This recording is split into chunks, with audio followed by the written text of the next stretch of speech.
Tanggap mo, mahal. Ay, salamat. Si Mark ay isang mabuting asawa at ama. Siyang masipag, mapagmahal at ginagawa ang lahat para sa kanyang pamilya. Pa! Ano Oy, po? Ma, pa, tupay po ako sa klase. Ay, very good, anak. Oo, ang galing mo naman anak. Sipagan mo pa.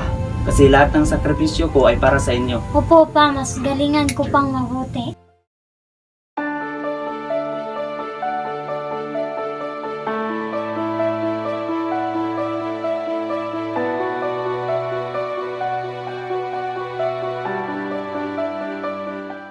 Ma'am, ito na po yung mga papilis, ma'am. Rob, wait lang. Tawagin mo muna si Mark. Bilis! Okay po. Mark, kailangan ko, ma'am. Ha? Bakit? Hindi ko alam, galit.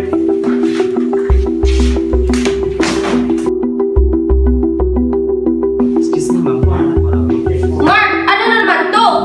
Puro ka na lang palpa! Paulit-ulit na lang to. Tanggal ka na sa trabaho. Ma'am, huwag naman po. Ito na lang ang tanging pag-asa ko. Para mabuhay ang aking anak. Paano na lang ang aking pamilya? Wala akong bake. Biro!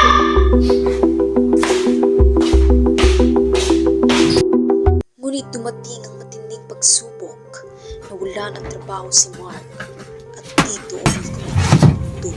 Oh, anong nangyari sa'yo, mahal? Tanggal ako sa trabaho, man. Ano? Paano ng anak natin? Paano na si Joy? Hindi! Hindi ko na alam! Mark! Uy, anak!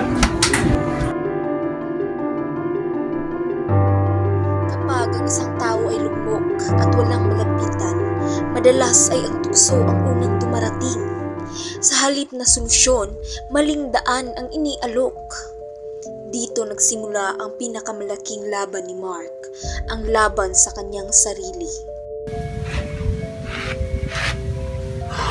Wala na talagang trabaho. Malas. Uy, teka. Si Mark yun ah. Hala, halika, puntahan natin. Sige. Uy, Mark, matalungot mo para may problema ka. Laki ng problema ko, pre. Wala na talagang pag-asa sa buhay. Huwag ka muna mag-isip-isip ng kung ano, pre. Ito, papawala ng problema. Aba, papawala yung problema. Ito, pre. Bawal yan, pre. Hindi, okay lang to. Isang beses lang naman, papawala ng problema. Oo nga. Totoo yan, pre. Oo, pre. Isang beses lang naman.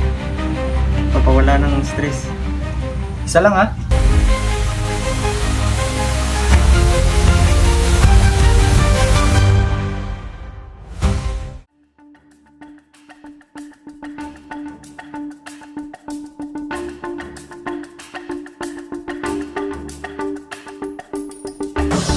Anong ulam?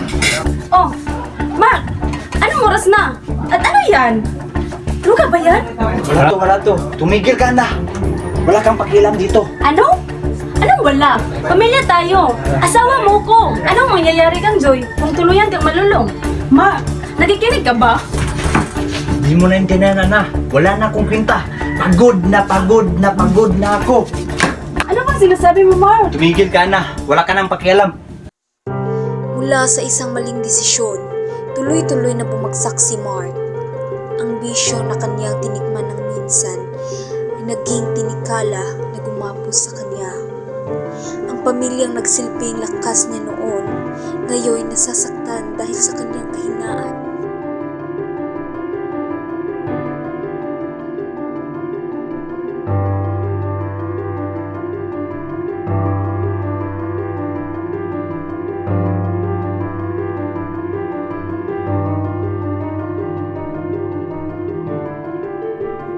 Kapag ang tao ay nadadala ng bisyo, hindi malayong mapasok sa mas mabigat na kasalanan.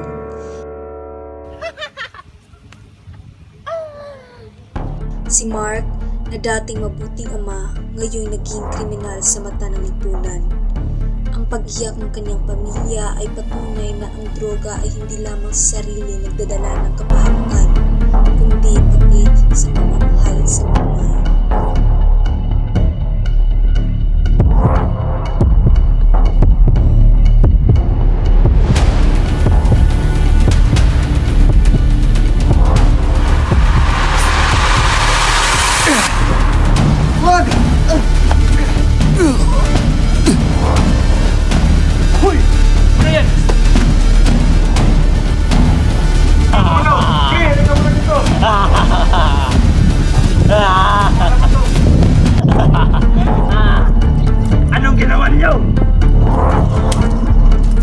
ginagawa niyo?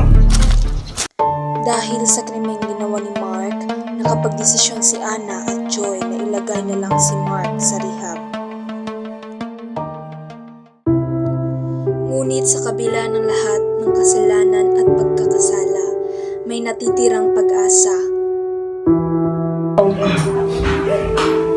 Magandang araw mga kapatid. Sabi dito sa Biblia, Ang rehab ay naging lugar sa pagbabalik loob ni Mark. Doon niya natutunan na ang tunay na kalayaan ay hindi sa droga o sa bisyo, kundi sa pagpapatawad ng Diyos at sa pagtanggap ng sariling pagkakamali.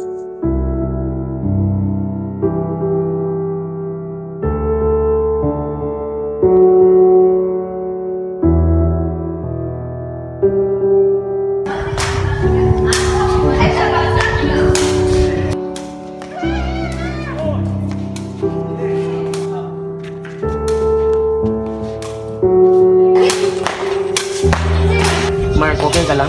Uy, Pastor. Umupo ka. Mark, anong problema mo? Sinira ko ang pamilya ko. Kahit gaano kalaki ang problema mo, Mark, nandyan palagi ang Diyos at handang magpatawad. Mark, sabi dito sa Biblia, Napagtanto ni Mark ang lahat ng kanyang mga maling nagawa at labis siyang nagsisi. Matindi ang kanyang pag-iyak nang nilapitan siya ni Pastor.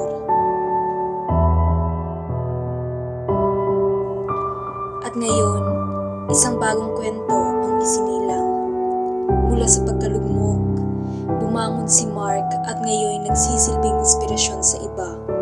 Mula sa dating sugatang puso, naging mensahero ng pag-asa at pagbabago.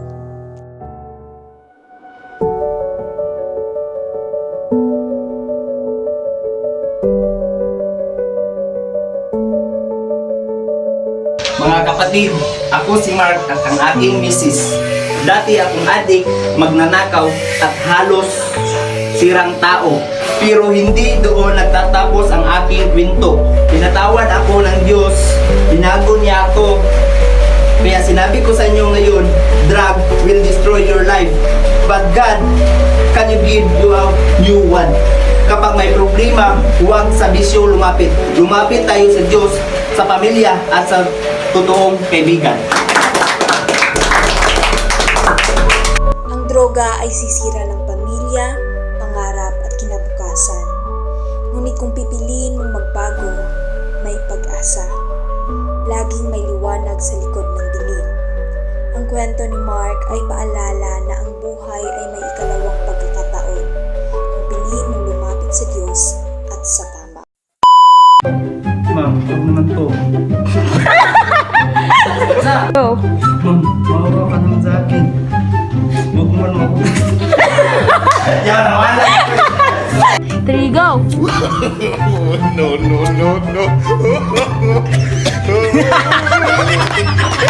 Wait lang, wait pa. 1, 2, 3, go! Ano ba sinasabi mo, Mark?